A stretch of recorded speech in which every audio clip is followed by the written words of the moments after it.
Qo'shiq aytganingizda ovozda kuch yo'qmi? Demak, sizda nafas yo'llari noto'g'ri ishlayapti. Ana endi ovoz mashqiga o'tamiz. Nafasni qorin qismiga olamiz va qornimiz ishib turadi. Va endi mashqga o'tishga harakat qilamiz. Yordamchi harfni G harfini olamiz va unga unli harfni A harfini qo'shib olamiz.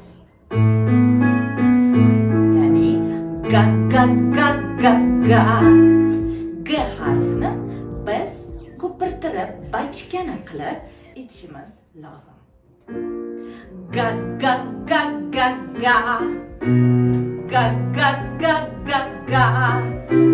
Ga ga ga ga ga.